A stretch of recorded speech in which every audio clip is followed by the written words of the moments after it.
En lo que hacemos otro minutito en presentarlo, doctor. Ujú. Sí, Buenas noches. buenas A nombre noches. del Grupo Médico Roma Condesa de acá de la Ciudad de México, pues le damos una cordial bienvenida, doctor, a todos nuestros socios conectados también, para continuar nuestras pláticas mensuales, nuestra educación médica continua, nuestro programa en la asociación. Y me permito presentar al doctor Mario Iván Urbina Sánchez. Él es médico con formación en el precioso y bello estado de Puebla, egresado de la Benemérita Universidad Autónoma del Estado de Puebla.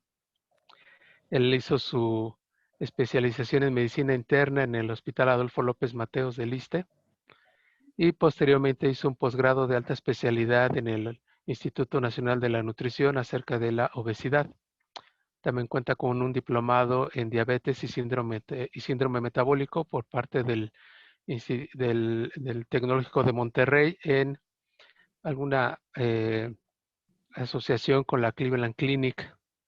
Actualmente trabaja en el Hospital Regional del ISSSTE en Puebla y es director de la UNIDO, que es la Unidad de Diabetes y Obesidad. ¿Es así, verdad, doctor? Es correcto, es correcto. Aquí en Unido tengo mi práctica clínica y básicamente es una unidad donde vemos obesidad y sus comorbilidades. Muy bien, doctor. Entonces nos presentará la muy importante, necesaria charla acerca de las bases biológicas de la obesidad y sus comorbilidades. Muchas gracias, Así es. doctor. Al contrario, voy a poner ya la pantalla completa. Voy a apagar tanto mi cámara para no distraerme. Y bueno, gracias por la invitación. Espero ser claro en los conceptos que queremos abordar. Les presento mi declaración de intereses. Y pues bueno, vamos a hablar acerca de la obesidad. Como es un tema que nos ocupa, que nos preocupa. Y bueno, ¿cómo estamos con respecto a las estadísticas en México? De acuerdo al ENSANUT 2018, que es la última encuesta nacional de salud y nutrición, pues aproximadamente el 36% de las mujeres mexicanas padece obesidad contra un 30% de los hombres. Si hacemos una relación de la prevalencia combinada de sobrepeso y obesidad, pues básicamente el 76% de las mujeres y el 73% de los hombres pues tiene sobrepeso o obesidad. Esto quiere decir que son 7 de cada 10 adultos mexicanos en promedio padece sobrepeso u obesidad. ¿Cómo están las predicciones? Pues no están nada halagadoras como en todo actualmente en el mundo y sobre todo para México. Se proyecta que para 2030, que no es muy lejano, o sea, son 8 años o 7 años y medio a partir de ahora. En el caso de los hombres, únicamente el 19% tendrá un índice de masa corporal normal contra un 15% de las mujeres. O sea que básicamente vamos a estar brincando de un 7 a 10 a 8 adultos mexicanos con sobrepeso o con obesidad para el 2030 y para el 2050, si es que llegamos, si el señor Putin no dice otra cosa, pues básicamente 9 de cada 10 mexicanos va a tener sobrepeso u obesidad. Es decir, solo 1 de cada 10 adultos mexicanos va a tener un índice de masa corporal normal. No nos debe de quedar ninguna duda que la obesidad es una enfermedad. De acuerdo con la descripción de la OMS, así como de la Asociación Médica Americana, la obesidad cumple con todas las características de una enfermedad. Ellos definen a una enfermedad como una alteración del normal funcionamiento de algún órgano o tejido de nuestro cuerpo, lo cual va a generar signos o síntomas característicos. En el caso de la obesidad, pues tenemos una alteración de varios tejidos, pero principalmente el tejido adiposo. Esta alteración va a causar los principales signos de la enfermedad, que es el aumento en el número de nuestras células adiposas, por lo tanto, el aumento de la adiposidad. La obesidad, como dicen algunos artículos, es más bien un signo, y los síntomas, que es la hiperfagia, y que a su vez esta alteración de este tejido que por medio de esta fisiopatología por la que produce los signos y síntomas, va a producir un daño a un órgano, lo cual va a condicionar una comorbilidad y posteriormente pues una muerte prematura. Normalmente cuando estudiamos una enfermedad necesitamos entenderla. Necesitamos entenderla para de esta forma tratarla de la forma más fisiológica y sin hacer daño a nuestros pacientes. Entonces, la obesidad, a pesar de que es una enfermedad de paradojas, es una enfermedad que tiene descripciones tan antiguas como la humanidad, como la Venus de Willendorf, como los textos hipocráticos, pero que recientemente es una enfermedad nueva. Se declaró enfermedad en 1994 y se le declaró no solo una enfermedad, sino una pandemia.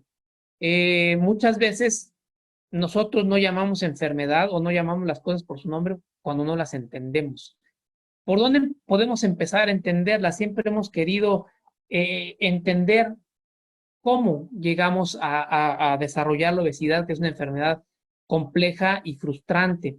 Entonces, desde un principio se observó que pues había familias donde esta enfermedad es más prevalente y pues se creyó que la respuesta estaba en los genes, que básicamente la obesidad era heredada. Se tenía este concepto y en los 70 se hizo un experimento con con los recursos que se tenían en aquel momento y con los modelos genéticos pues naturales más fáciles, que son gemelos. Se hizo este estudio de gemelos que por algún motivo tenían que ser dados en adopción y criarse en casas separadas. Entonces, si la lógica no fallaba, pues ellos iban a desarrollar un índice de masa corporal idéntico independientemente de la crianza, de si se criaban en un hogar con hábitos obesogénicos contra criarse en un hogar con hábitos saludables. Se dividieron en gemelos dicigotos y monocigotos. Podemos ver que la concordancia en índice de masa corporal en los gemelos dicigotos, independientemente de que hayan sido creados juntos o separados, realmente pues mostró cierta variación, pero cuando vimos a los gemelos monocigotos, que son los que comparten más del 99% del genoma, independientemente de que se hayan creado juntos o separados, la concordancia en el índice de masa corporal fue prácticamente el mismo, abonando esto a la teoría de que existe una fuerte predisposición genética a desarrollar la obesidad. Posteriormente, en 1994, cuando precisamente se descubre que el tejido adiposo no solo es un tejido para almacenar energía en forma de grasa, sino que tenía un papel endocrino y que este papel endocrino lo que hacía era regular nuestro balance energético. Se descubre el gen de la leptina, entonces todo el mundo creyó que, bueno, si esto era una predisposición genética principalmente, al encontrar el gen de la hormona que nos hacía falta, pues dándole leptina a nuestros pacientes íbamos a curar la obesidad. Y curiosamente esta leptina tiene su blanco, se produce en el tejido adiposo y tiene su blanco en el sistema nervioso central e interviene con la ingesta de alimentos. Borrar o quitar el gen de leptina en algunos modelos animales condicionó modelos experimentales de obesidad. Asimismo, en su receptor, en los receptores segundos, a las neuronas que en los segundos mensajeros de la propia melanocortina, que son las neuronas donde actúa la leptina, y posteriormente también en los receptores o en los segundos transmisores, segundos mensajeros, perdón, de los núcleos secundarios a donde hace su efecto. Entonces, así se tomaron personas que tenían deficiencia de leptina, se les dio leptina recombinante que se logró hacer como un medicamento y pues se vio que perdían peso. Sin embargo, cuando empezaron a llegar los pacientes con obesidad y se les empezó a medir la leptina, pues se vio que aquellos pacientes que tienen deficiencia en leptina básicamente son anecdóticos. Fuera de algunas familias, por ahí en los países árabes, donde existe una mayor prevalencia de esta deficiencia, pues realmente la deficiencia de leptina, así como de propio melanocortina y de otras de las 7 causas conocidas de obesidad monogénica, pues explican menos del 1% de los casos de obesidad. Entonces, más posteriormente, con más recursos, se hicieron de estos estudios que se han hecho no solo para obesidad, sino para otras enfermedades, que llamamos estudios de asociación genética amplia. Es decir, donde se toman poblaciones muy grandes y se les hace un estudio prácticamente de todo el genoma, y ya no solo de sus genes, sino de algunas variaciones dentro de los genes, como las mutaciones de un solo nucleótido, para tratar de encontrar qué genes y qué variaciones de los mismos se asocian con determinada enfermedad. En el caso de este estudio muy grande, donde se reunieron varios estudios, algunos, es un metaanálisis, que quiere decir que es la reunión de varios estudios, donde se lograron juntar 340,000 individuos, que son muchísimos, casi cercano al 500,000, y se identificaron en ellos 97 regiones genéticas que intervenían con la regulación de nuestro peso. Pero la decepción fue muy grande al hacer el estudio de asociación, cuando estas 97 alteraciones o 97 SNPs solo explicaban pues, cerca del 3% de la variación del índice de masa corporal en todos estos individuos. Lo que sí llamó poderosamente la atención fue que, si bien fue muy poco lo que explican, pero la mayoría de estos genes alterados que explicaban o que se relacionaban con una alteración de nuestro índice de masa corporal, básicamente expresaban una proteína en nuestro sistema nervioso central, dejando así el mensaje que básicamente es en nuestro cerebro, en donde regulamos muchas de las señales que intervienen con nuestro peso. Entonces, la obesidad pues es compleja porque tenemos una gran cantidad de señales periféricas, como en el tejido adiposo, por ejemplo, donde producimos la leptina, en el páncreas, en el intestino, en algunos factores externos como los medicamentos, que van a producir señales que van a llegar a integrarse a nuestro cerebro, donde nuestro cerebro a su vez va a interactuar con impulsos hedónicos, con factores sociales, y esto va a generar finalmente una respuesta que va a inclinar la balanza energética hacia uno u otro lado, dependiendo de muchas de las circunstancias del individuo. Y bien decíamos que para que haya enfermedad debe haber un tejido blanco, un tejido que se descompone, que disfunciona y que nos genera enfermedad. Con base en esto se propone una redefinición del nombre de obesidad. El tema de obesidad que no ha permeado completamente como una enfermedad, que ha sido motivo de estigma, de discriminación, se sugiere un cambio de no solo de nombre, sino de paradigma, a una definición que incluya parte de la fisiopatología. Y es entonces que la Asociación de Endocrinólogos Clínicos Americanos propone definirla como enfermedad crónica basada en adiposidad, porque pues el tejido que principalmente disfunciona es el tejido adiposo. Nuestro tejido adiposo, que en teoría nos debería proteger de la obesidad, debería regular nuestro consumo energético para que nosotros estuviéramos saludables. Por algún motivo, nuestro sistema nervioso central, en nuestro sistema social, pues empieza a tener una mayor afluencia de energía en forma de triglicéridos, lo cual va a condicionar en primer término que aumente de tamaño, que tenga hipertrofia. Pero al continuar este estímulo y tener una necesidad de una mayor capacidad de almacenaje, vamos a tener hiperplasia. El tejido adiposo, si bien no está conformado únicamente por adipocitos, únicamente el 40% son adipocitos, dentro de las células que tiene, además de fibroblastos y células de nuestro sistema inmune, pues tiene células madre o preadipocitos que tienen la capacidad de diferenciarse en nuevos adipocitos. Entonces mi tejido hipertrófico, hiperplásico, no va a tener una formación de vasos sanguíneos tan rápidos como quisiéramos para que logre nutrir a todas esas células, lo cual va a condicionar hipoxia. Esta hipoxia va a producir lesión o muerte celular, y esto a su vez inflamación.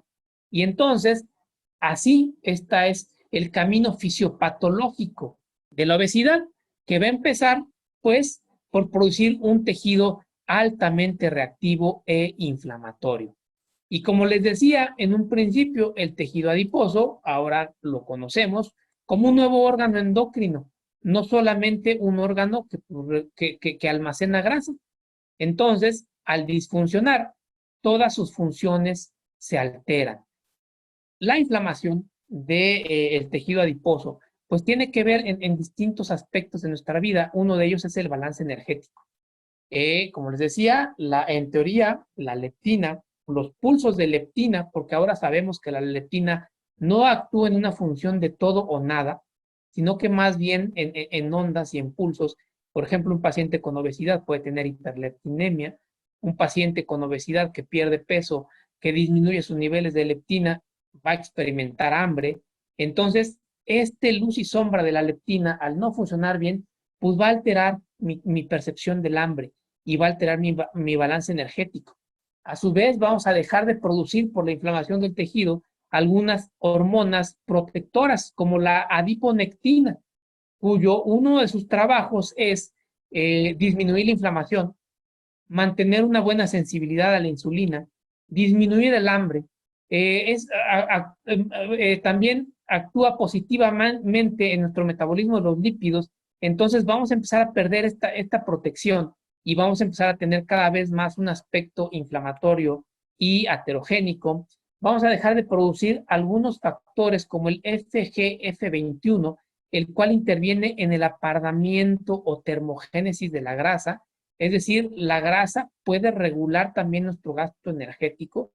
Todos habrán escuchado de aquellos animales que hibernan o incluso el ser humano en nuestros primeros días de vida que tenemos un tejido adiposo especial, que es la grasa parda, que esta grasa la tenemos distribuida en medio de nuestros omóplatos y en nuestros hombros y que produce calor, es metabólicamente activa, produce calor y que por eso podemos sobrevivir a veces a temperaturas bajas.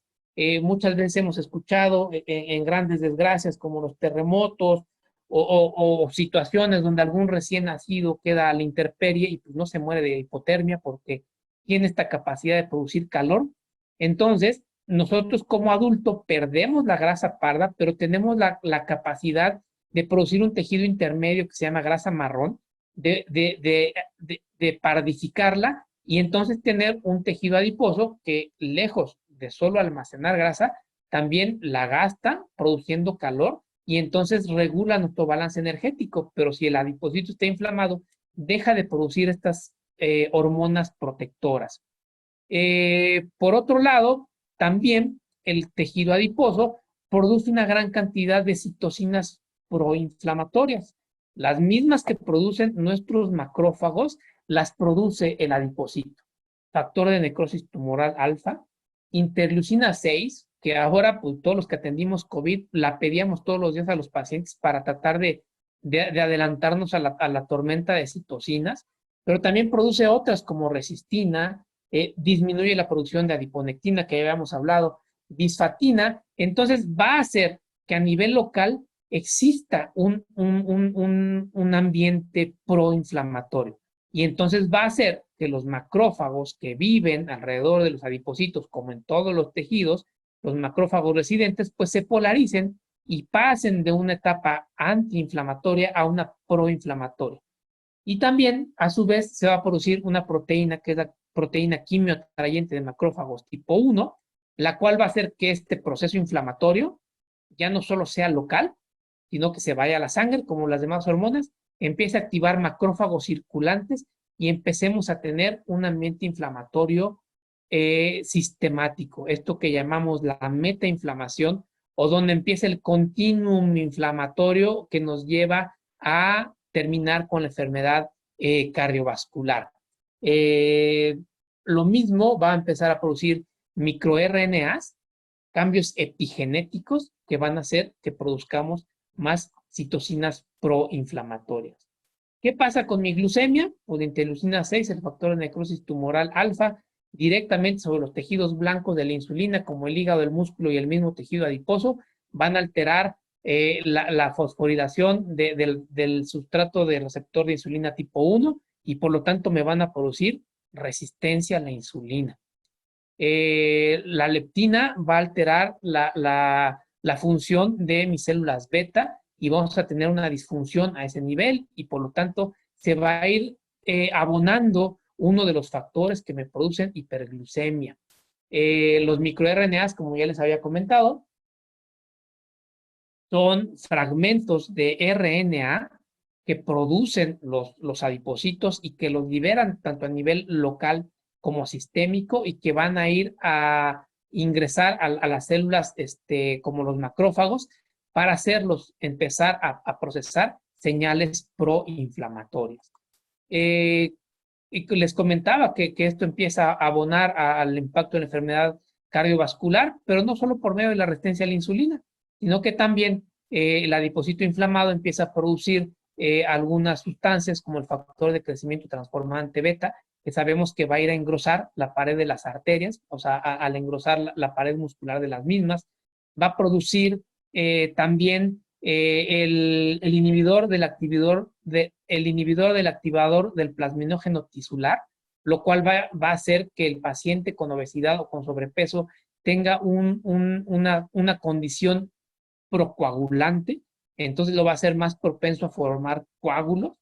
Y adiponectina nos va a quitar, al producir menos este factor protector, los microRNAs también al inflamar, al activar a los macrófagos, los va a hacer más proclives a convertirse en células espumosas y por lo tanto a abonar al proceso de aterosclerosis y entonces generar, por lo tanto, pues enfermedad cardiovascular. No solo el adipocito nos disfunciona, ahora sabemos también que a nivel intestinal, si bien no es un tejido, es un simbionte, nuestra microbiota también disfunciona. Está muy de moda ahora la microbiota, no solo para los procesos inflamatorios, bueno, básicamente para los procesos inflamatorios, básicamente. Y esto, la disfunción del mismo, pues va a hacer un círculo vicioso junto con el adipocito y va a venir a empeorar las cosas. Se ha estudiado mucho la microbiota gracias actualmente a las técnicas de secuenciación genética. Se han identificado algunas familias, sin embargo, las familias de bacterias que tenemos son básicamente infinitas. Entonces, hablar de una o dos especies que son benéficas o de una o dos especies que sabemos que producen inflamación, pues es un poco complicado. Entonces, básicamente se han dividido en dos grupos, pues los buenos y los malos, ¿no? O sea, aquellos que producen inflamación y aquellos que producen factores antiinflamatorios. Básicamente tenemos las bacterias que producen butirato y el butirato a nivel local, en el intestino van a proteger y van a darle al intestino una buena función y por lo tanto una función antiinflamatoria, pero si prevalecen o predominan en nuestro intestino las familias de bacterias que no producen butirato, entonces nos vamos a ir hacia inflamación, básicamente, y eso va a hacer que tengamos pues menos saciedad, mayor lipogénesis en el hígado, menor producción de las hormonas intestinales que nos quitan el hambre, y también vamos a empezar a oxidar ácidos grasos de cadena corta. Entonces, básicamente lo que nos va a producir es una disfunción de la barrera de moco de nuestro intestino. Normalmente sabemos que nuestro intestino tiene una gran cantidad de bacterias, buenas y malas, pero que no siempre las bacterias malas nos producen una infección precisamente por nuestra barrera de protección. El moco que se queda atrapado, las bacterias antes de llegar a nuestras células y las uniones estrechas o las tight junctions de nuestras células. Sin embargo, al empezar a tener menos butirato, entonces voy a tener menos bacterias que producen moco. La capa de moco va a empezar a ser más delgada, lo cual va a permitir que detritus celulares de las células de las bacterias gram negativas que mi sistema inmune destruye, van a empezar a filtrarse hacia mis células. Y esta inflamación va a producir que también mis uniones estrechas ya no sean tan estrechas y sean permeables, y entonces empiecen a pasar tanto bacterias completas como lipopolisacáridos. Entonces, esto esta disbiosis, es decir, que se altera la cantidad de bacterias, me va a producir este síndrome que se llama del intestino permeable y esto va a hacer que los lipopolisacáridos que ingresen a mi torrente sanguíneo, pues despierten una respuesta inflamatoria. ¿Y hacia dónde va la sangre de mis intestinos? Pues a la vena porta y al hígado. Y entonces le aventamos al hígado una gran cantidad de citocinas inflamatorias y pues de ahí vienen muchas de las comorbilidades asociadas a la obesidad. Al momento se han documentado más de 200 comorbilidades asociadas a la obesidad. Con esto, pues ya cumple todas las características de una enfermedad, la obesidad. Y en este gráfico podemos ver en color rojo aquellas de las cuales hay una evidencia muy fuerte que la obesidad las produce, fuerte, moderadas y débil, pero pues ni necesitamos ver las azules. Básicamente podemos ver que en color rojo están las causas de consulta más común que tenemos y las principales causas de mortalidad en nuestro medio y generalmente en el mundo. Enfermedad coronaria, diabetes tipo 2, hipertensión, falla cardíaca, hígado, esteatohepatitis no alcohólica, enfermedad por reflujo, cáncer colorectal, cáncer de mama, de ovario, de próstata, renal, ahí en rojo, osteoartritis. Entonces, básicamente, si nosotros tratáramos la obesidad de forma eficiente, pues mucho de esto se evitaría.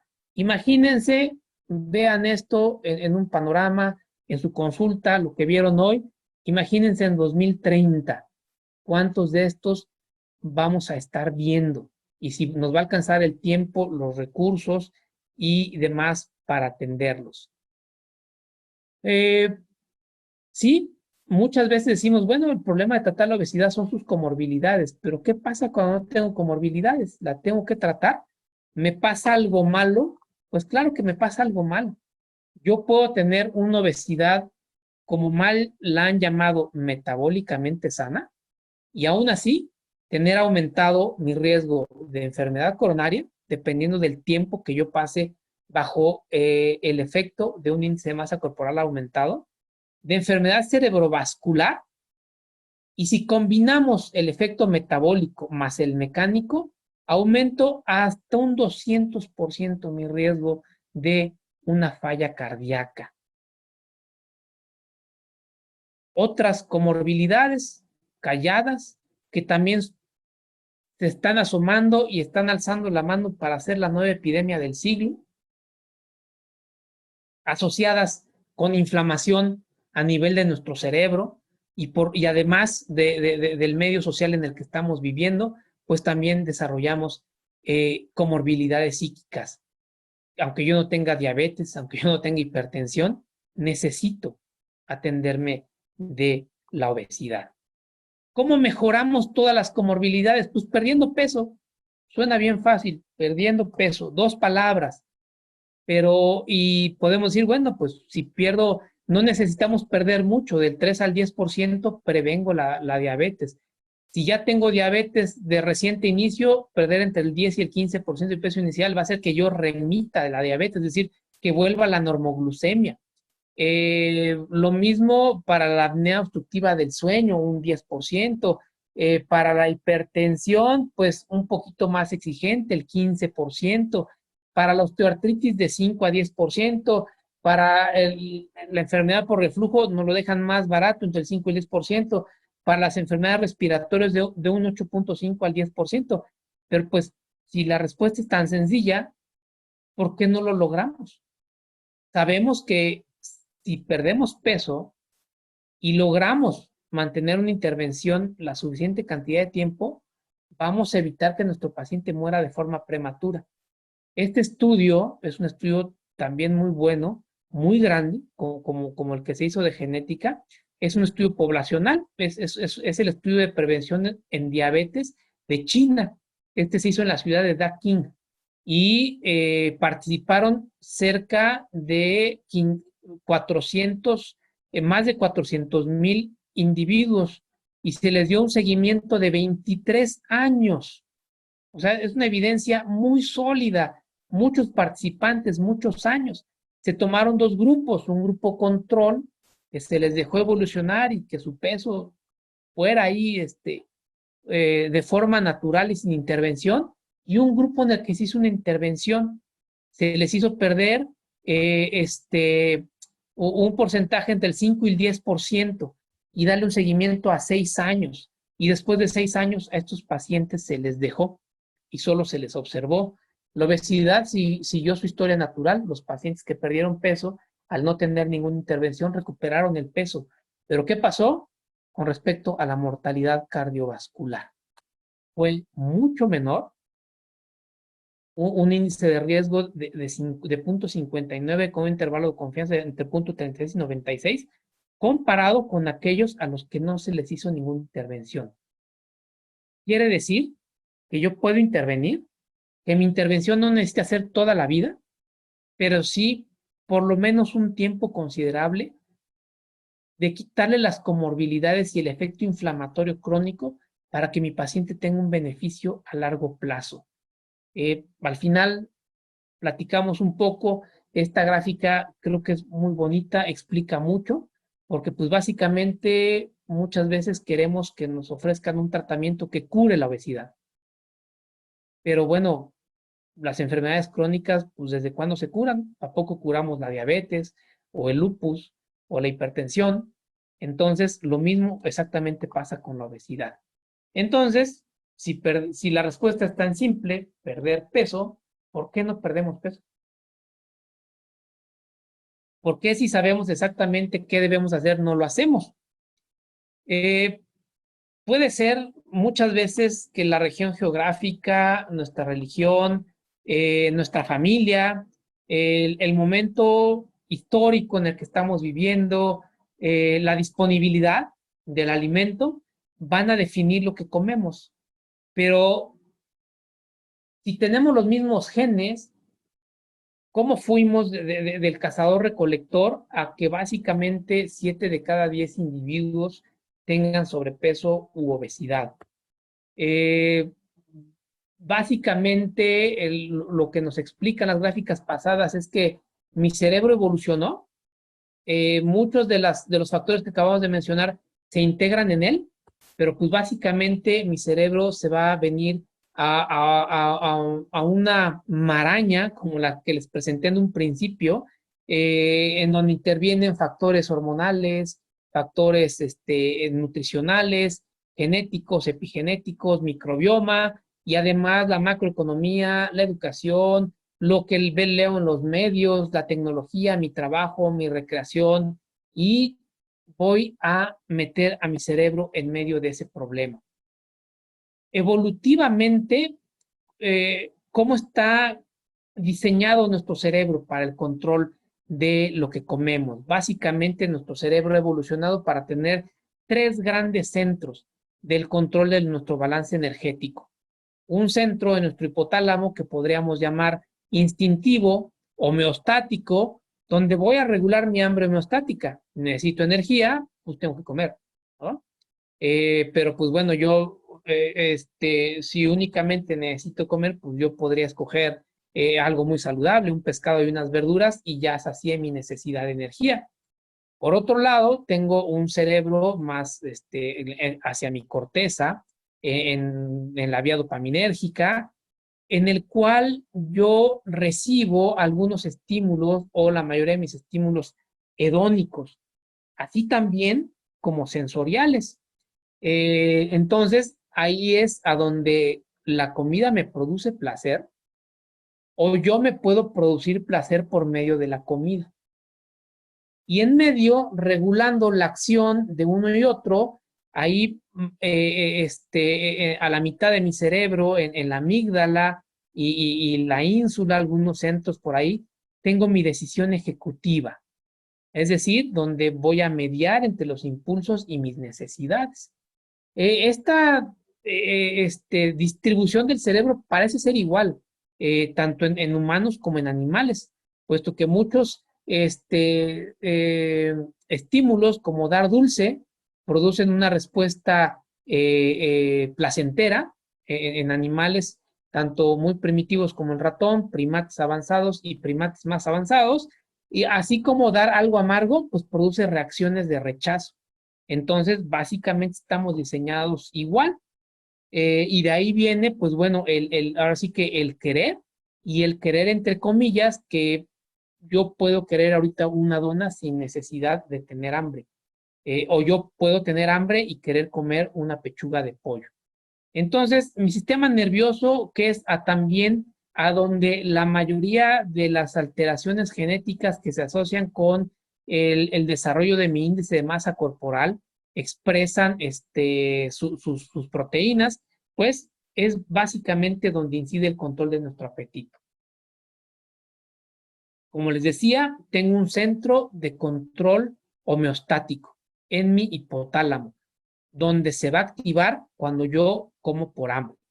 Tiene estímulos positivos al hambre, como la grelina, que es una hormona que secreto cuando mi estómago está vacío, y tengo estímulos negativos al hambre, u orexigénicos, que responden más que nada a la saciedad, es decir, cuando ya ingerí alimentos y sobre todo algunos componentes de los alimentos como los aminoácidos van a hacer que yo secrete algunas hormonas intestinales como el GLP-1, el péptido IgE, la oxintomodulina, pero también hay algunos estímulos de otros nutrientes como la glucosa que me hacen secretar insulina que van a ir a esta parte de mi cerebro y me van a producir anorexia, es decir, me van a quitar el hambre.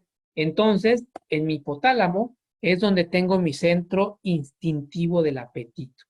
Entonces, básicamente, mis señales periféricas, intestinales, del sistema adiposo, del páncreas, van a venir y van a activar grupos de neuronas que me quitan el hambre y van a inactivar grupos de neuronas que me producen hambre. Tienen una doble acción. Pero ¿cuál poderoso será el estímulo del hambre que una sola hormona lucha contra 7 y muchas veces gana? Entonces, tenemos un centro donde tenemos las neuronas que expresan o producen neurotransmisores como la propia melanocortina, de la cual hablamos hace un momento, así como el transductor cocaína y anfetamina, que si las estimulamos nos quitan el hambre. Por eso el efecto de estos estimulantes. Y por otro lado tenemos las de neuropéptido Y y el péptido relacionado a Guti, el cual dependiendo de la hormona que le estimule, nos va a dar o nos va a quitar el hambre. Una vez estimuladas estas, tenemos un centro secundario o neuronas de segundo orden que van a amplificar la señal y la van a llevar hacia los centros neurológicos más altos para que se interprete esta señal en comer o no comer. Asimismo, tenemos otras señales que llegan hasta nuestro sistema nervioso, muy cerca del hipotálamo, en el área postrema, donde tenemos el núcleo del tracto solitario, que es el origen real del vago. El vago, que también inerva mi sistema digestivo, va a responder al estímulo de la colecistoquinina. Una vez que yo ingiera grasa, tengo este reflejo de la colecistoquinina, voy a liberar, por lo tanto, bilis al intestino para digerir las grasas, y la colecitoquinina va a estimular al nervio vago, que va a llevar una señal eferente hacia el núcleo del tracto solitario, donde se va a producir GLP-1, y este GLP-1 va a venir a las neuronas primarias para llevar una señal de anorexia negativa al hambre. Entonces, ahí es donde yo regulo mi hambre instintiva, homeostática, y es básicamente donde casi todas las intervenciones farmacológicas conocidas hasta el momento actúan. ¿Dónde secretamos GLP-1? Bueno, lo secretamos primariamente en el intestino, en las células L, en células neuroendocrinas del intestino, como ya les conté, al estímulo de los aminoácidos, pero también lo estimulo en el cerebro al estímulo eferente de mi nervio vago. Y tengo receptores en el cerebro, en pulmones, en el corazón, en el páncreas, porque también interviene en el metabolismo de los carbohidratos, en riñones y en mi tracto digestivo. También interviene en el tema esto del intestino permeable. Por otro lado, tengo mi regulación hedónica. Al estar estos centros en mis neuronas más corticales, pues también responden a estímulos visuales, auditivos, sensoriales e incluso subliminales. Entonces, un estímulo de estos me puede hacer comer o me puede dar o puedo comer sin tener hambre. Entonces, a este nivel, básicamente actúan los opioides, los cannabinoides, todos pues, asociados al placer y a la adicción, ¿no? En otros contextos. Y les decía que incluso podemos responder a un estímulo subliminal. Se hicieron estudios de la conducta, se han hecho estudios de la conducta alimentaria para ver qué tanto nos afecta una imagen subliminal en nuestra conducta de consumo, nuestra conducta alimentaria. Se tomaron, como siempre, dos grupos.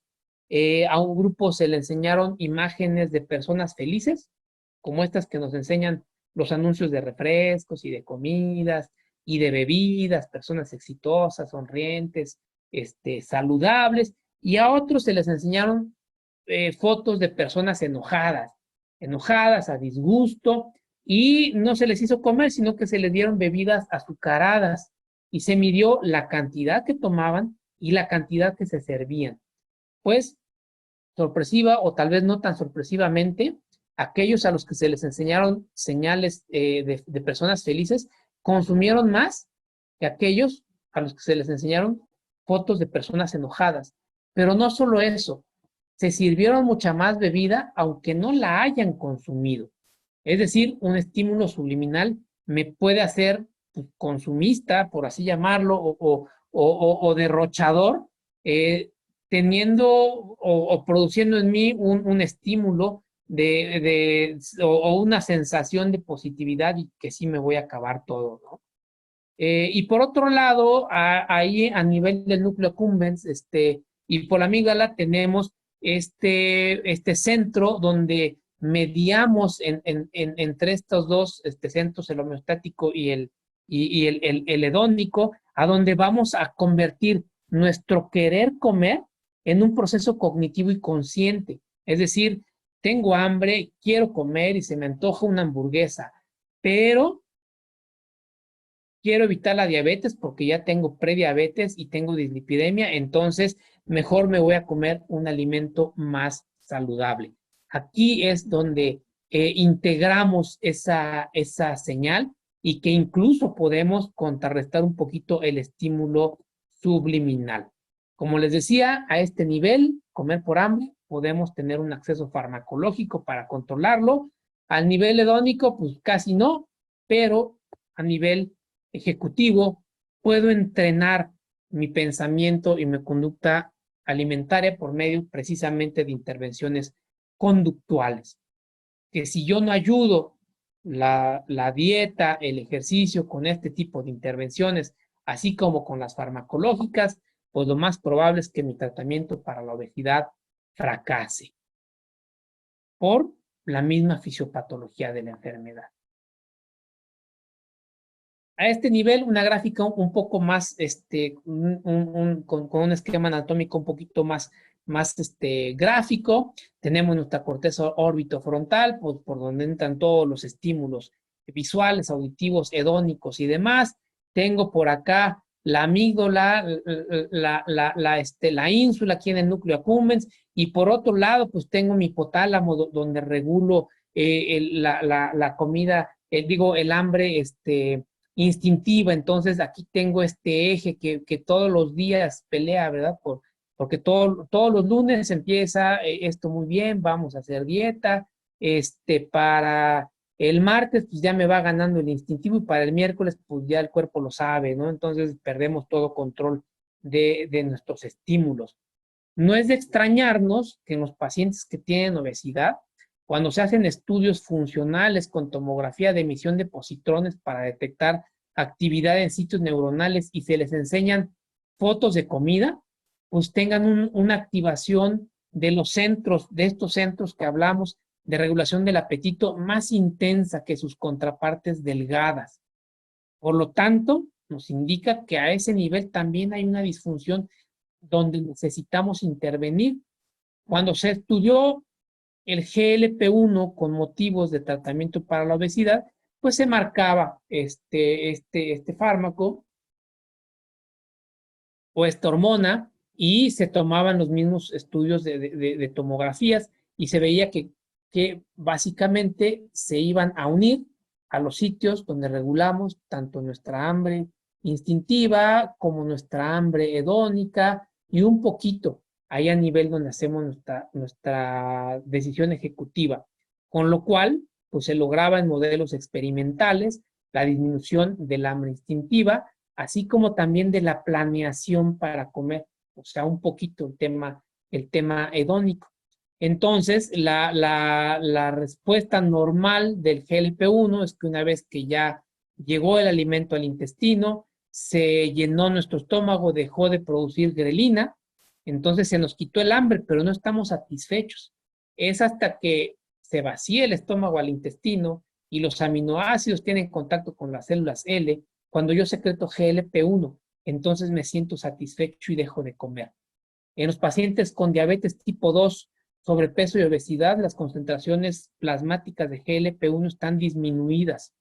Y recordarán dentro de la docena maldita que se describe como esta docena de factores que abonan a la fisiopatología de la diabetes tipo 2, pues está la disminución del efecto incretina. Pues el GLP-1 es una incretina. Entonces, con base en esto y en los descubrimientos y el éxito en los modelos animales, se diseñó un fármaco, un agonista del GLP-1, que es una molécula muy similar a la hormona, pero modificada para que sea resistente a la destrucción enzimática y por lo tanto tenga una vida media más prolongada, y también para que se pueda administrar y se pueda diluir de forma controlada en el tejido subcutáneo, el celular subcutáneo, para facilitar su administración y no tener que depender de una administración intravenosa. Entonces se realizaron los estudios SCALE, donde se probó liraglutide. Liraglutide es este agonista de GLP-1, el cual se estudió su eficacia y su seguridad a largo plazo para el tratamiento de la obesidad y de sus comorbilidades. Y entonces ahí se diseñaron los estudios SCALE, donde se trató pacientes con obesidad y prediabetes, con diabetes, el scale mantenimiento para ver el efecto a largo plazo, así como otras comorbilidades como la apnea obstructiva del sueño. En todos fue exitoso con respecto a la pérdida de peso. La mayoría de los pacientes que estuvieron en los grupos que se trataron con liraglutide perdieron más del 5% del peso inicial y lo mantuvieron a un año, que fue lo que duró el estudio. Y hubo una considerable mejoría de las comorbilidades asociadas a obesidad. ¿Alguien recordará a qué porcentaje nos reduce la conversión de prediabetes a diabetes tipo 2 la metformina?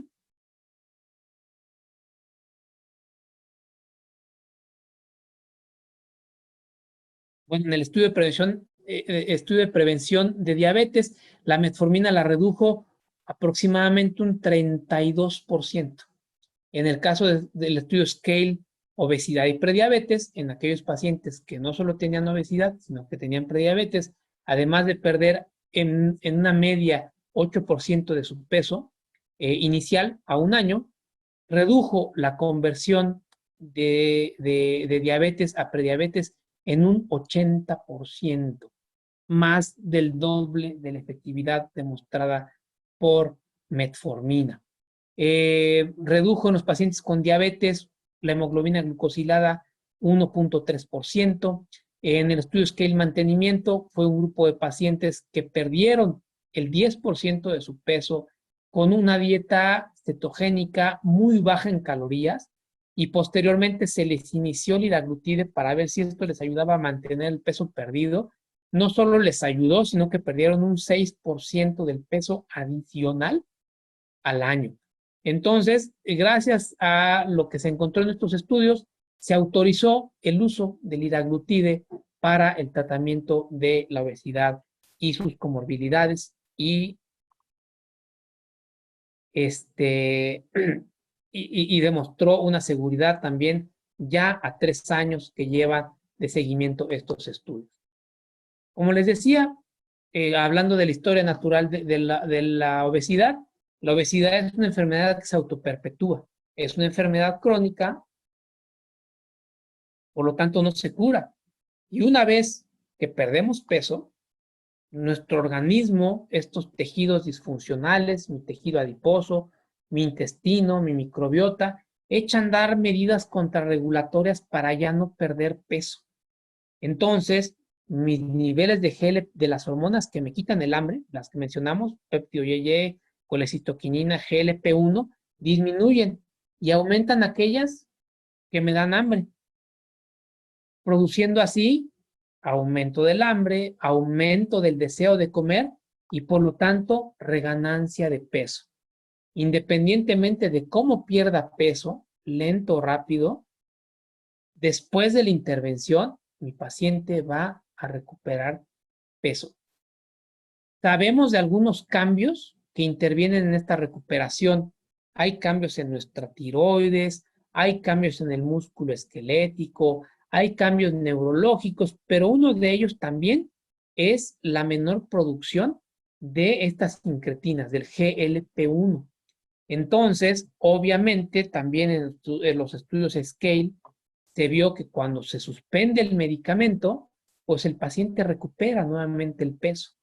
Entonces, no solo necesitamos ayudar al paciente a que pierda peso, sino ayudarlo a que mantenga peso, porque biológicamente es prácticamente imposible. Esta historia natural de la enfermedad, este comportamiento, esta fisiopatología, es la que ha hecho que el paciente con obesidad se llene de un estigma. Es decir, perdiste peso, pero pues ya volviste a comer, dejaste de hacer ejercicio y por eso ganaste peso. Los que hemos tratado la obesidad nos hemos dado cuenta de lo frustrante que puede ser llevar 6 meses con una dieta de 1500 calorías, haciendo 1 hora de ejercicio al día y no bajar un solo gramo.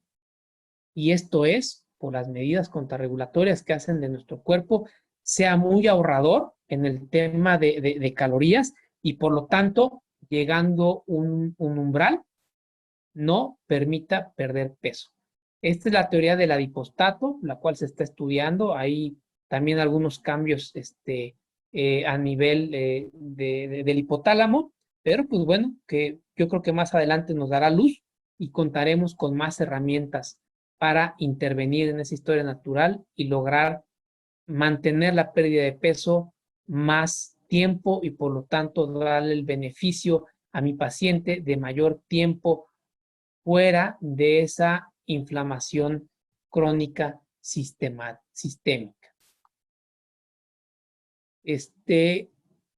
Les agradezco mucho la atención, espero haber sido claro. Me despido con esta gráfica que es muy a propósito, donde vemos un equipo multidisciplinario que somos como normalmente tratamos la obesidad, debido a que la obesidad, como ya vimos, tiene disfunciones en muchos tejidos y por lo tanto necesita de muchas intervenciones del médico clínico, del nutriólogo, del psicólogo o el terapeuta conductual, del cirujano en algunas ocasiones, y por aquí nos falta el experto en actividad física y ejercicio. Entonces, debemos reconocer a la obesidad como una enfermedad, sería el primer mensaje para llevar a casa. Debemos saber que existen cambios fisiopatológicos que intervienen en la ganancia y en la recuperación de peso. 3, que hay fármacos seguros para usar a largo plazo que me ayudan a que las intervenciones nutricionales psicológicas y de ejercicio sean más eficientes en mi paciente, así como a la no recuperación de peso. Y que pues si no cuento con el equipo multidisciplinario, puedo ser el médico de primer contacto que refiera al paciente a una atención integral. Pues muchas gracias por su atención. Quedo a sus órdenes para cualquier pregunta o comentario. Gracias.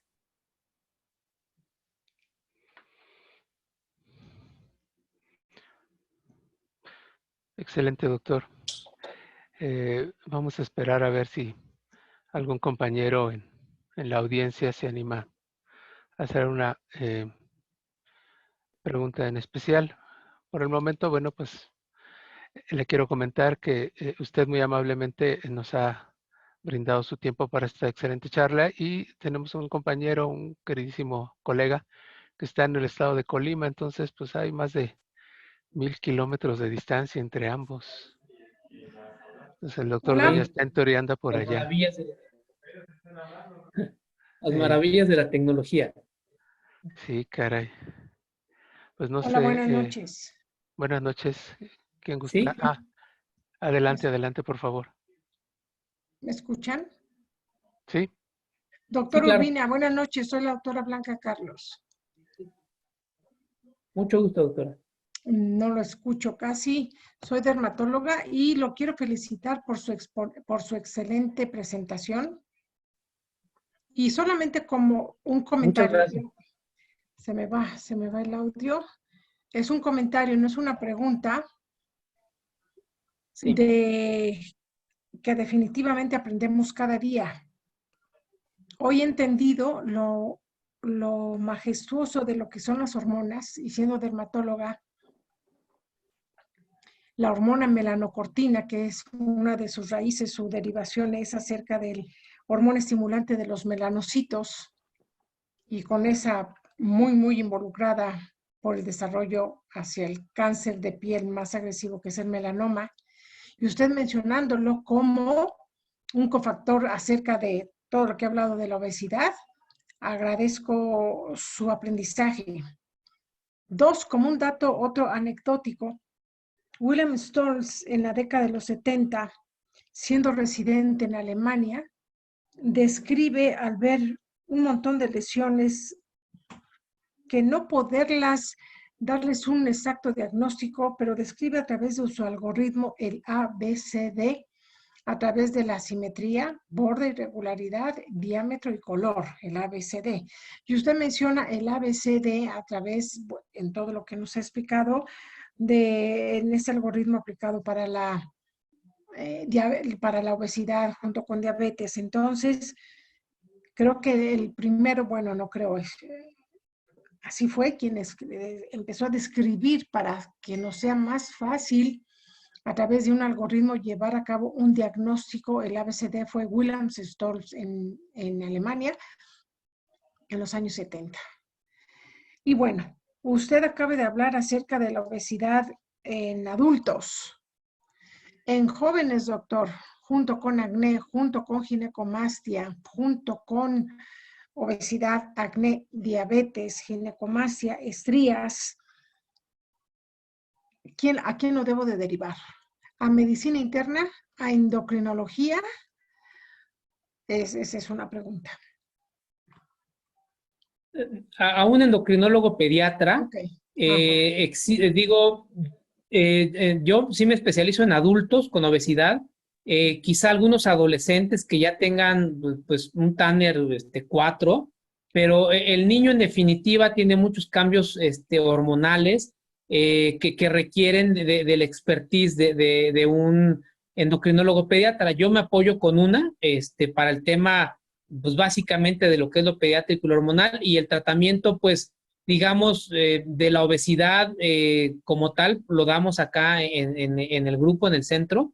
Entonces sí se debe, y hasta eso hay pocos, muy pocos endocrinólogos pediatras que se especializan en obesidad de niños. Hasta donde yo sé está la doctora Garibay en el Instituto Nacional de Pediatría, y no conozco a nadie más, pero debe haber alguien por ahí en Guadalajara creo, si no mal recuerdo, hay algunos médicos que son especialistas en obesidad, que se han entrenado de forma importante y también ven niños, pero hasta donde le puedo decir que recuerdo ahora, sé que ahí en el Instituto Nacional de Pediatría está la doctora Garibay y los puede referir ahí con ella, para, si es que está usted en el DF, para la atención de ellos. Pero si no, con un endocrinólogo pediatra pueden atender las alteraciones endócrinas y pues apoyarse con un equipo que vea obesidad de forma multidisciplinaria para el complemento. Gracias, doctor. Sin embargo, al ver referir estos pacientes con probable síndrome de Saja hormonal, al disminuir y controlar la obesidad, han disminuido totalmente los síntomas y la signología de estos pacientes. Claro. Lo vuelvo a felicitar, doctor. Así es, sí. Muchas gracias por su exposición. Gracias por sus comentarios y por la felicitación. ¿Alguien más a micrófono abierto desea hacer alguna pregunta? Doctor, me parece que hay una pregunta en el chat. Sí, hay varias felicitaciones, doctor. La mayoría están muy agradecidos y le felicitan por la excelente charla. Una en especial, ¿qué pasa cuando el paciente decide acudir con usted, con un experto? Es un paciente candidato al medicamento y decide pues indicarlo, el paciente pues tiene la aceptación, decide tener este plan y lo cumple, tal vez pasa un año con él, logra un objetivo aceptable y pues lo descontinúa. Hace un momentito comentaba aquí en la presentación que tiene todavía, pues que existe el equipo. Entonces quiero pensar yo que el paciente, si ha estado en este equipo, muy posiblemente, además del rehabilitador o la persona encargada de la activación física, pues entonces muy probablemente tenga éxito, ¿no? El problema es cuando le pone todo el empeño al medicamento y se olvida de las otras partes, supongo yo, ¿verdad? Que ahí está el problema. Sí, es un problema dejarle toda la responsabilidad al medicamento, porque sabemos que como la fábula donde rompemos una vara y se rompe fácil, si ponemos 2 varas no tan fácil, 3 varas, 4 varas, es muy difícil de romper. Entonces, entre más soporte tenga nuestro tratamiento, más exitoso va a ser. Desgraciadamente, la enfermedad es una enfermedad biológica. Sí tenemos pacientes que alcanzamos determinadas metas, que por temas económicos a veces suspendemos el medicamento y pues hay recuperación, es inevitable. Sin embargo, hay de recuperaciones a recuperaciones. O sea, está el paciente que a lo mejor pierde 10 y recupera 15, pues no sirve de nada. Al paciente siempre lo mandamos con un automonitoreo y si pierde X cantidad y ha recuperado el 30% de lo que perdió, le urgimos a que regrese con el equipo multidisciplinario para volver a hacer una intervención intensiva y logremos perder lo que recuperó e inclusive un poco más. Y pues así nos vamos, ¿no? En contacto constante. A veces cambiamos por algunos otros medicamentos, como el Orlistat, por ejemplo, para algún mantenimiento, pero pues también no todos lo toleran. Entiendo. Voy a leer esta pregunta, comentario, y si quieres responder poco a poco, estaría bien. Dice la doctora Fernández, ¿cuál es su opinión de la cirugía bariátrica? En la opinión de la doctora, es equivalente a que el paciente tenga ayuno intermitente forzado. Por otro lado, muchos pacientes postquirúrgicos tienen reganancia de peso, pues buscan la forma de consumir calorías líquidas. Eh, ¿Puede explicarse por el poco control de la corteza cerebral este fenómeno de querer consumir las calorías ahora líquidas o ganarlas por ahí? O no sé si esa fue la pregunta. Sí, bueno, la cirugía bariátrica tiene su lugar. Es sin duda la intervención más potente, es decir, con la que más peso pierden nuestros pacientes que tenemos y con la que dura más tiempo cuando el paciente es bien escogido, la pérdida de peso. Sin embargo, depende de varias cosas. El paciente tiene que pasar por un equipo multidisciplinario. El paciente que recupera porque busca la manera de consumir las calorías líquidas, que generalmente son pacientes con un perfil adictivo importante, pues es un paciente que de entrada no se debió haber operado, porque pues pone en riesgo hasta su integridad. Entonces ese paciente, pues, como para qué te haces un cambio tan importante si te vas a licuar los gansitos, ¿no? O sea, no tiene sentido. Entonces, sí, hay que escoger muy bien al paciente. Desgraciadamente, pues en nuestro medio, en el medio privado, casi prácticamente el factor determinante es que tenga el dinero para operarse y listo. Pero pues dentro de nosotros tiene que caber la ética y la buena praxis, porque no solo cuestión aquí de dar golpes de pecho, pero pues si yo quiero una buena intervención, es como si yo voy a atenderle una cesárea a una mujer, pues ni modo que no le dé atención prenatal los 9 meses previos. Voy a llegar a la cesárea y no sé con qué me voy a encontrar y seguro se me va a complicar. Lo mismo con la cirugía bariátrica. Este paciente necesita un proceso donde veamos si va a ser buen paciente para someterse a un cambio tan drástico.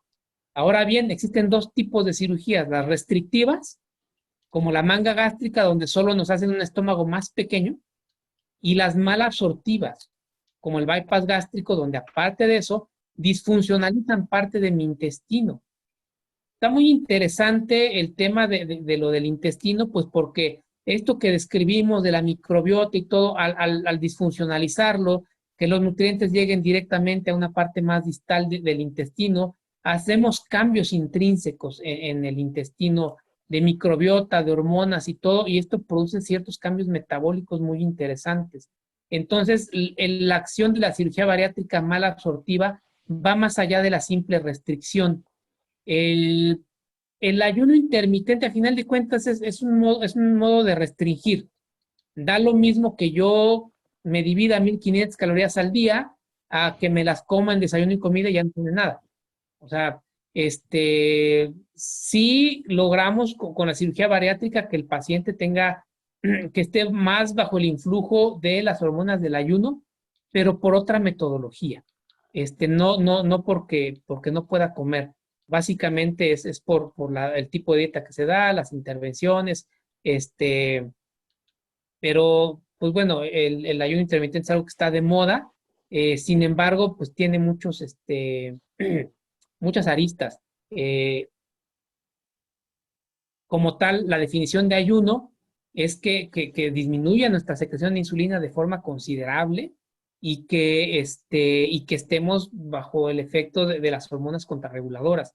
Eso es lo que produce el beneficio en nuestras mitocondrias, en la resistencia a la insulina, en el consumo de las grasas y todo esto. Entonces, se puede lograr de distintas maneras. No es el objetivo de la cirugía bariátrica.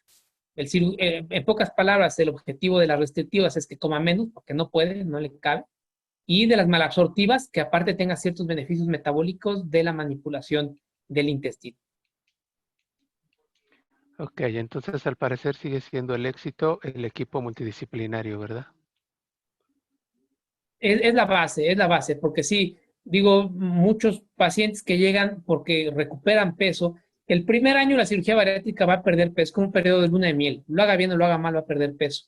Pero si en ese año no lo hizo bien y perdió mucha masa muscular, a partir del segundo año va a empezar con la reganancia y como les digo, pues, ahora, ¿qué te hacemos? Ya te hicimos lo más potente. Sin embargo, hay estudios donde los pacientes con falla en cirugía bariátrica se les trata con liraglutide y se consigue que detengan la ganancia de peso y que pierdan peso por el efecto básicamente del agonista de GLP-1. Excelente. Tenemos otra pregunta de la doctora Ileana González. Le pregunta, doctor, ¿qué respuesta ha tenido usted con la combinación del naltrexona bupropión para el manejo de la obesidad? Bupropión.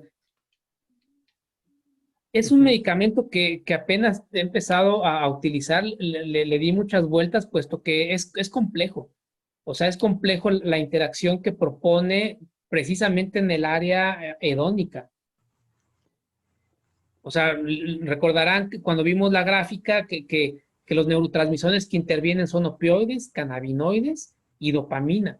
Y entonces este fármaco, la naltrexona, es un antagonista de opioides Y el bupropión es un dopaminérgico, ahí se utilizó mucho para dejar de fumar. Entonces, la lógica me dice que en los pacientes con comportamiento adictivo sería bueno, pero hay que hacer una evaluación psicológica, psiquiátrica importante. ¿Con Muchos de estos comportamiento pacientes qué, perdón? que se antojan ¿mande? ¿Con comportamiento qué, perdón? Adictivo, Ajá, gracias. de adicción, Gracias, ¿sí? sí. Entonces, hay que hacer una muy buena evaluación, porque aparte muchos de estos pacientes ya están tomando psicofármacos, ya toman antidepresivos, ya toman ansiolíticos. Entonces, sí hay que estar pendientes de las interacciones ahí neuropsiquiátricas. Es una ventaja del liraglutide, que tiene una seguridad neuropsiquiátrica muy amplia, incluso se utiliza para disminuir la ganancia de peso inducida por antipsicóticos, pero se antoja un buen medicamento para ese tipo de pacientes.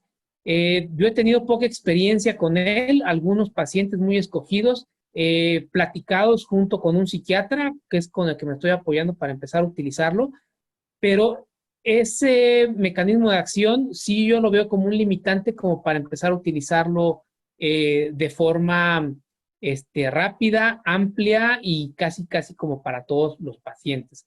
Es un medicamento que requiere mucho cuidado en mi experiencia. Quizá haya alguien que ya lo haya usado más, que ya le haya encontrado la onda. Algunos pacientes lo hemos tenido que suspender por efectos no graves, o sea, pero sí adversos. Entonces, pues estamos aprendiendo a usarlo todavía. Es la opinión que le podría dar. Muy bien. Gracias, doctor. ¿Habrá alguien más? A mí me gustaría dar un comentario, doctor. Claro, por favor. Y dígame. Hola, ¿qué tal, doctor Urbina? Yo soy el doctor Eric Velázquez, soy cirujano bariatra. Primero que nada, muchas felicidades por su plática. Está muy completa. La verdad es que retrata pues, la complejidad de esta enfermedad. Y pues como para mensaje para el resto de los compañeros, uno de los objetivos o de lo que se debe hacer al tratar la obesidad es también educar a los pacientes y hacerles entender que es una enfermedad demasiado compleja y no va a tener respuesta a todas las soluciones sencillas que nos ofrecen allá afuera. Y otra cosa, concientizarlos de la importancia del equipo multidisciplinario, porque precisamente no se puede recargar todas las recursos en un solo medicamento o en una sola dieta o un solo esquema de ejercicio. Entonces es muy importante concientizar a los pacientes porque sí ofrecen cierto rechazo a este tipo de terapia, de abordaje multidisciplinario.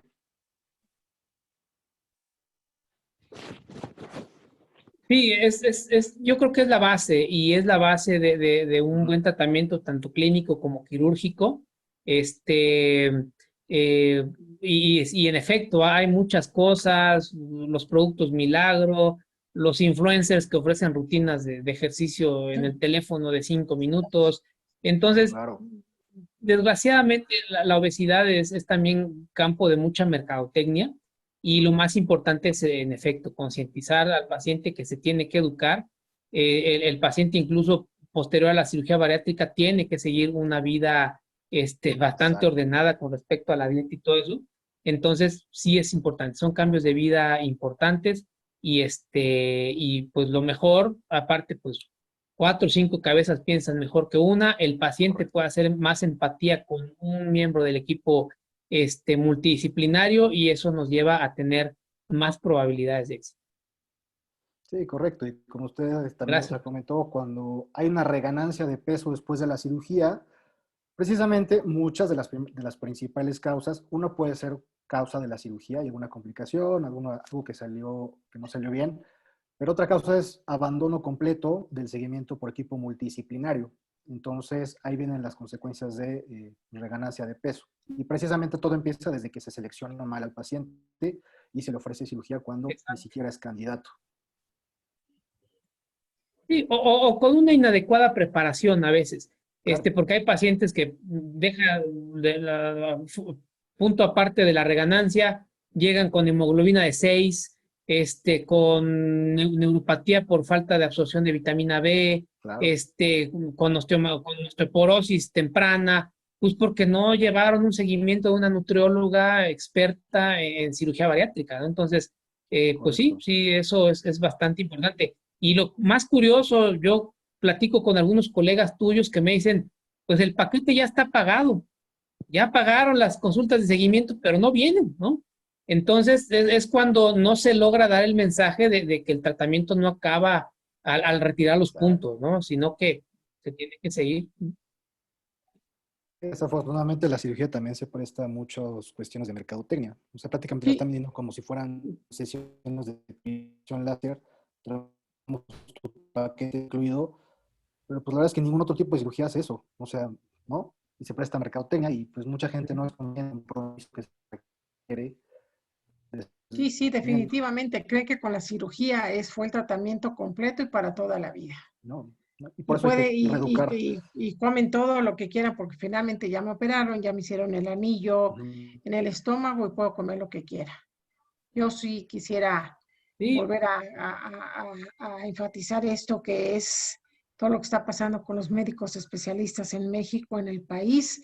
La raíz, la base de todo esto es el equipo, es un equipo multidisciplinario, porque yo se lo mando a usted, doctor Eric Velázquez, pues a usted no le dijo lo que a mí me dijo o viceversa, y lo mando con el doctor Urbina, pues sabe que este antecedente no lo tenía.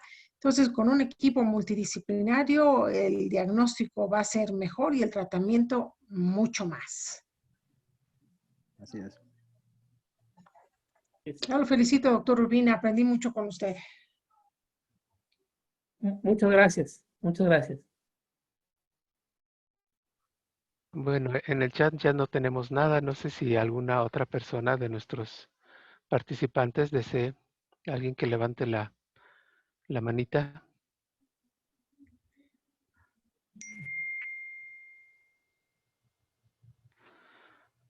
Bueno, pues si no es así, doctor Urbina, nuevamente le agradecemos por su excelente charla.